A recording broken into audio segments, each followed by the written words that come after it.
বিএনপির স্থায়ী কমিটির সদস্য আমির খসরু মাহমুদ চৌধুরী বলেছেন, আগামীর বাংলাদেশের রাজনীতি হবে তারুণ্যের আশা আকাঙ্ক্ষা ও প্রত্যাশাকে প্রাধান্য দিয়ে।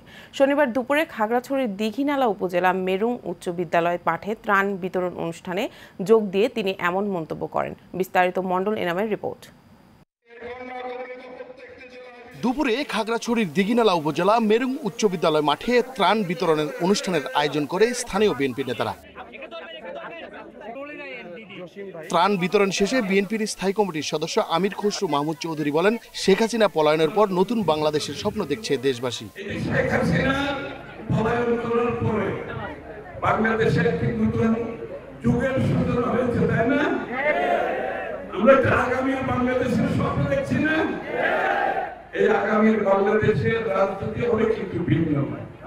এদিকে বিকেলে নয়াপল্টনে বিএনপির স্থায়ী কমিটির সদস্য ও দলের ত্রাণ সংগ্রহ কমিটির আহ্বায়ক অধ্যাপক ডক্টর AZM জাহিদ হোসেন বলেছেন, স্বৈরাচার হাসিনা সরকার পতনের ঘটলেও দেশের বিরুদ্ধে গভীর ষড়যন্ত্র অব্যাহত রয়েছে।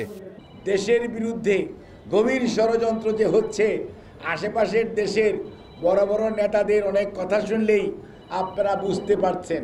কাজেই আমরা বলবো, আমাদের যে সংগ্রাম, জনগণের ভোটাধিকার পুনরুদ্ধারের সংগ্রাম। অতীতেও বিএনপি মানুষের পাশে ছিল মন্তব্য করে আমির খসরু বলেন, দলটির রাজনীতির মূল শক্তি জনগণ।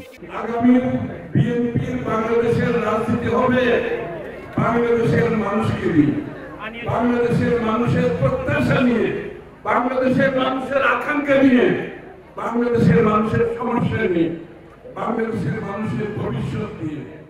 মণ্ডল এনাম, এশিয়ান টেলিভিশন, ঢাকা।